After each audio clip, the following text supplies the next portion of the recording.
Hello guys! So for today's video, sa hindi pala nakaalam guys, si Collector's Corner is the account of Kitty Payes. So ako ang nag-workout niyan guys, pero before talagang si Kitty Pay lahat nagvi-video sa mga short video niya, sa mga collection niya. Collector's Corner is all about collection niya. So siguro hindi nyo alam sa iba na channel namin yan. Kasi di ba yung mga video mostly pinapakita lang namin yung mga collection namin, hindi kami nagpapakita. But actually, I'm doing live stream na that one every Thursday. So sa mga hindi nakakaalam at saka naghahanap kay Dayan Studio, every Thursday kay Collector's Corner po ako nagla-live, no? So pag wala akong travel guys, or pag wala kaming vacation, of course, nagla-live talaga ako dyan every Thursday. Yes, and Collector's Corner, take note that one. Actually, na-monetize na din yan. And thank you din na nakapagsahod na din kami yan sa mga members namin, sa mga super chatters. Thank you so much. So, nag-start yan guys sa yung collection namin.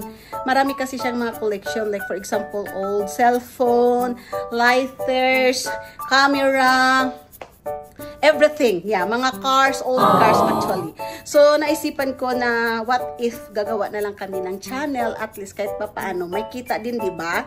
So, ayun, nagawa namin ng channel and then, na-monetize na din. So, ngayon ipapakita ko sa inyo guys, ang only Collector's Corner. Yes. So, actually, this is our sala and this is the room of Collector's Corner, guys. Yes. So, all of collection here. So siguro nakikita nyo sa short video yung mga collection namin, yung mga old cellphone, yung mga Nokia pa nandyan sa short video namin guys, just check it out, okay? So ganito guys, nakalagay yung mga collection niya. Kasi guys, alam niyo naman yung space namin dito. Actually, we have 2 bedroom here. So yung isang room, ginawa niya talaga ditong same working room or putting sa mga collection niya. Yes, so dito minsan mag-work si Kitty Pay. Actually on Monday, starting on Monday, mag-work at home na sila kasi nga 'di ba nasa Formula 1 siya. So maingay na doon. So dito na siya mag-work ulit. Yes. So this is all her collection guys. Look at how he put this one. So this is all her headset. This is all working pa guys. Okay. This is all working. The cars, the RC cars is all is this, see? Look at our bathroom. Sorry for the bathroom. So guys, this is our 3D printer. So nakita niyo naman ang mga ginagawa namin dito, di ba? So ito guys, ginagawa din niya ito. Parang pangtanggal ng hook. Yes. At saka ito guys, ginawa to ni Kitty pa yung namin sa exhaust fan sa bathroom.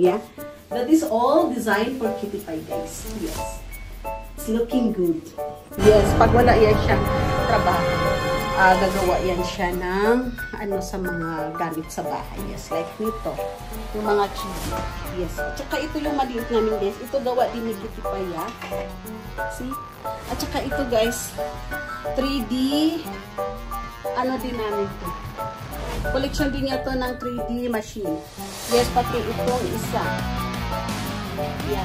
So, ganito daw ang room guys sa working room. Sabi, hindi daw kailangang masyadong malinis. Yes.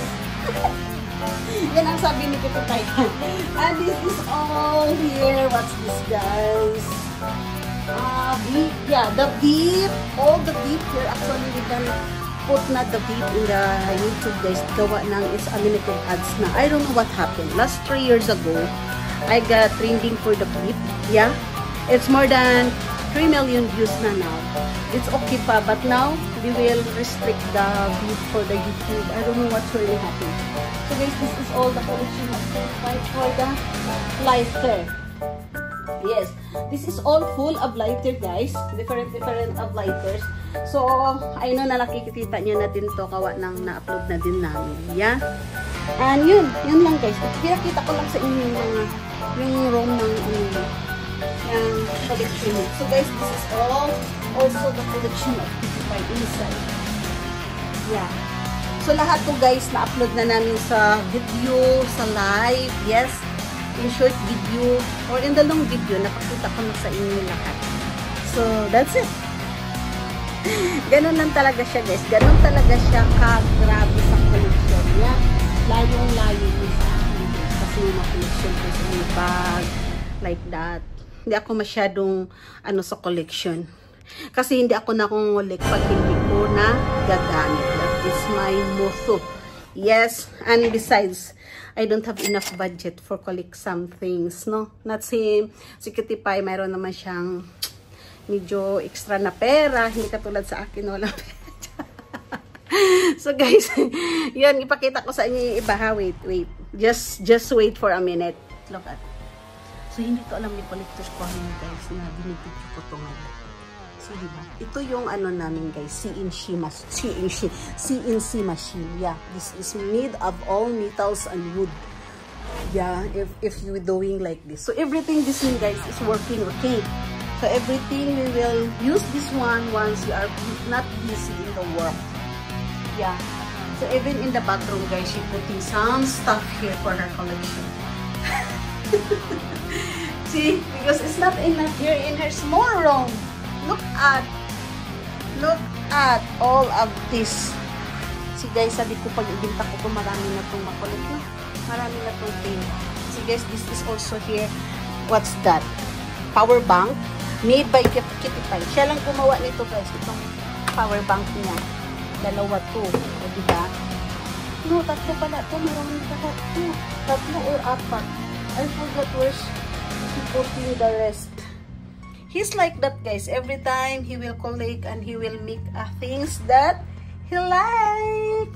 So that's all guys. So again, sa hindi nakakaalam kay Collector's Corner, is also the same, the account of Brian Studio.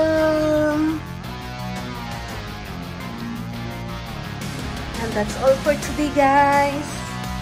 Thank you for watching and have a nice day everyone. From Collector's Corner.